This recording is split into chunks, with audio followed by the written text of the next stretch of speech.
Hello everyone, welcome to my YouTube channel source of study.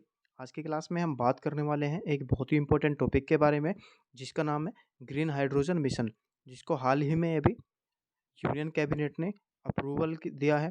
So green hydrogen mission से related जितने important points होंगे, जो exams में आने के चांसेस हैं, किस टाइप के क्वेश्चंस एग्जाम्स में आ सकते हैं, और क्या क्या इसके एडवांटेजेस होंगे, क्या इसके डिसएडवांटेजेस होंगे, वो सारी चीज़ें हम आज की क्लास में डिस्कस करने वाले हैं।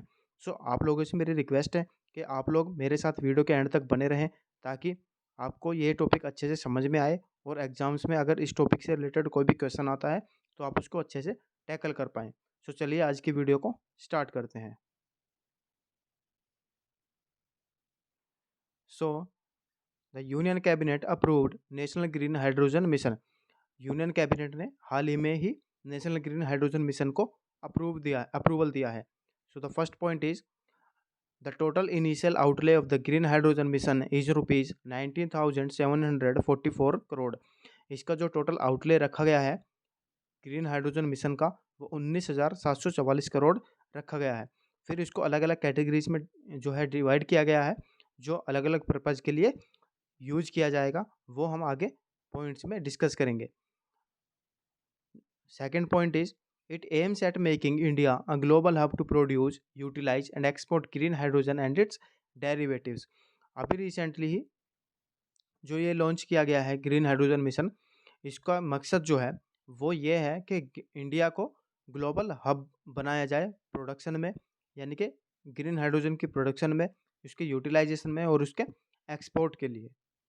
Third point is the government believes that the mission will help abate nearly 50 million ton of annual greenhouse gas emission by 2030 and cumulatively reduce fossil fuels import, which is estimated at over rupees 1 lakh crore.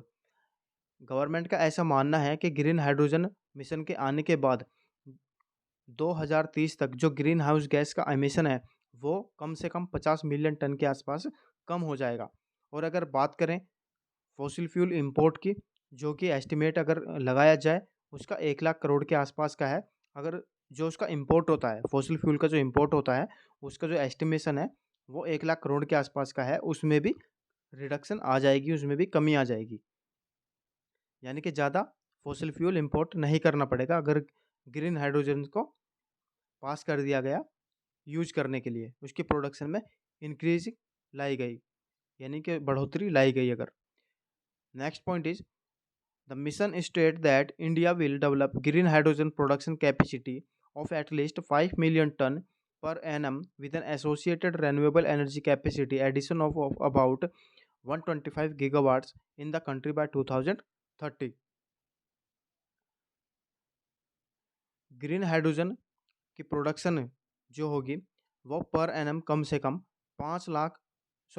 5 million ton के आसपास होगी। और अगर renewable energy की बात करें, उसकी production capacity 125 gigawatt के आसपास होगी 2030 तक। Next point is of the rupees 19,744 crore outlay announced by India, around rupees 17,490 crore will be towards the incentive for the production of green hydrogen and the manufacturing of electrolyzers. The government is referring to this as the strategic intervention for green hydrogen transition program। जो total outlay इसका रखा गया है 19,744 करोड़ का, उसमें से 17,490 करोड़ जो है वो जो इलेक्ट्रोलाइजर्स के मैन्युफैक्चरर्स होंगे या फिर जो ग्रीन हाइड्रोजन की प्रोडक्शन पे ध्यान देंगे, उनके लिए इंसेंटिव दिया जाएगा। ऐसा गवर्नमेंट ने अनाउंस किया है। और इस प्रोग्राम को जो गवर्नमेंट ने नाम दिया है वो नाम दिया है साइट, यानी कि strategic intervention for the green hydrogen transition programme. So आपको ये चीज़ें भी ध्यान रखनी है कि जो साइट प्रोग्राम है वो ग्रीन हाइड्रोजन मिशन के अंतर्गत रखा गया है। Next point is another rupees 1,466 crore will be for the pilot project, while rupees 400 crore is committed to research and development, and rupees 388 crore to the other mission component respectively। यानी कि जो 1,400 466 करोड़ रुपए हैं वो पायलट प्रोजेक्ट के लिए इस्तेमाल किए जाएंगे। बाकी 400 करोड़ रिसर्च एंड डेवलपमेंट के लिए और 388 करोड़ फिर और पर्पज़ के लिए, अदर कंपोनेंट मिशंस के लिए। Next point is the government is also planning to wave off import duties on electrolysers for a short period to give an initial push to the investment in green hydrogen production। Green hydrogen की production में investment की बढ़ोतरी के लिए government ऐसा plan कर रही है कि जो इलेक्ट्रोलाइजर्स हैं उनके ऊपर जो इम्पोर्ट ड्यूटीज लगाई जाती हैं उनमें कमी लाई जाए या फिर उनको ख़त्म कर दिया जाए। Next point is the government has already announced some incentive with a view to cutting the cost of hydrogen by half by 2030। This includes priority power supply for manufacturers, concession and short-term waivers for distributors and transmission cost respectively। Next point is the mission will help to bring in investment of over 8 lakh crore, create over 6 lakhs jobs and help to meet international commitments to fight climate change। इस mission के आने के बाद कम से कम 8 लाख करोड़ के आसपास का investment आएगा और 6 लाख के आसपास की जो है जॉब अपॉर्चुनिटीज़ क्रिएट होंगी, यानी कि एम्प्लॉयमेंट जो है वो इंक्रीज होगा। और अगर बात करें क्लाइमेट चेंज से रिलेटेड, तो क्लाइमेट चेंज से फाइट करने के लिए जो इंटरनेशनल कमिटमेंट्स की जाती हैं उसको भी पूरा करने में हेल्प मिलेगी। Next point is under the SIGHT programme 2 distinct financial incentive mechanisms targeting domestic manufacturing of electrolyzers and production of green hydrogen will be provided। Now what is green hydrogen? green hydrogen आखिर होता क्या है, जो काफ़ी चर्चा का विषय बना हुआ है। ग्रीन हाइड्रोजन ये होता क्या है और किस तरीके से ये प्रोड्यूस किया जाता है।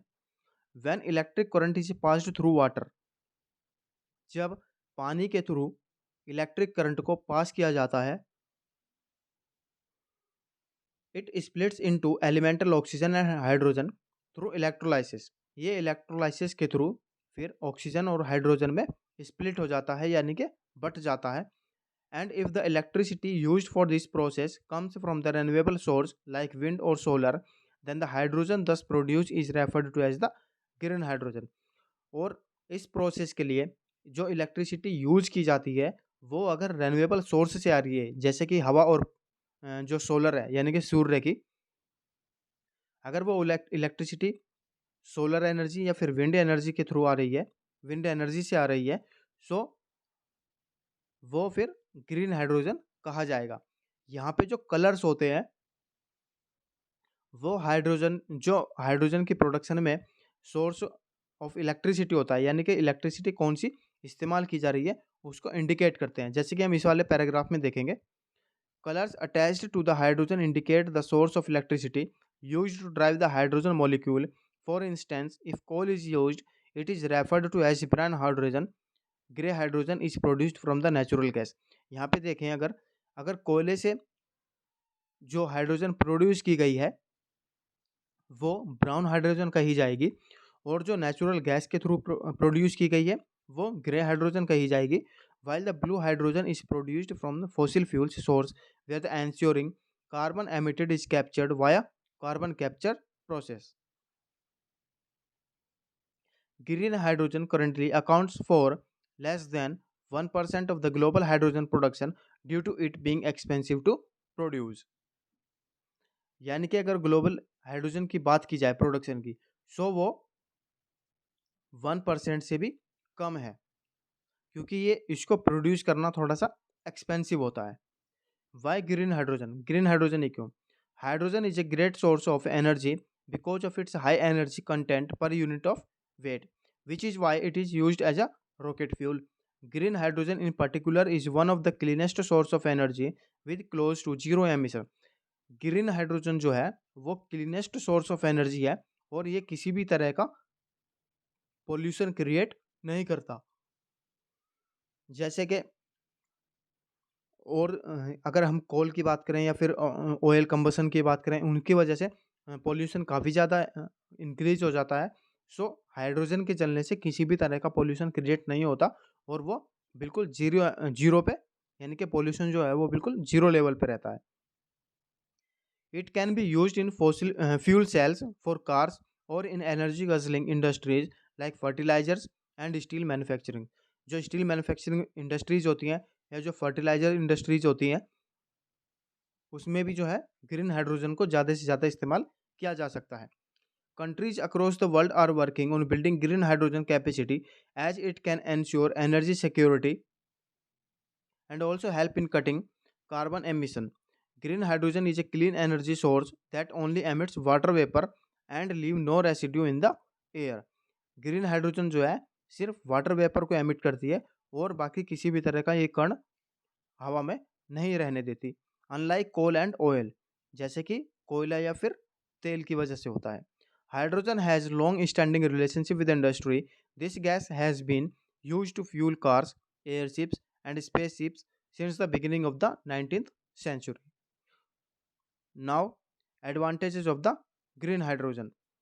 First point is 100% sustainable.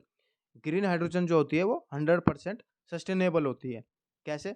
Green hydrogen does not emit polluting gases either during combustion और ड्यूरिंग प्रोडक्शन. ना ही प्रोडक्शन के टाइम पे और ना ही कंबसन के टाइम पे ये किसी भी तरह का पॉल्यूशन एमिट करती है. मतलब किसी भी तरह का पॉल्यूशन ये एमिट नहीं करती. Second point is storable. Hydrogen is easy to store which allow it to be use subsequently for other purposes and at times other than the immediately after its production.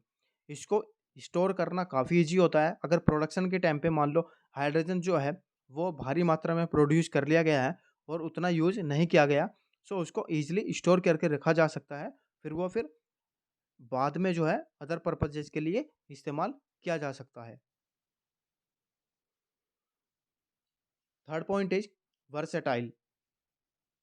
Green hydrogen can be transformed into electricity और synthetic gas and used for commercial, industrial और mobility purpose.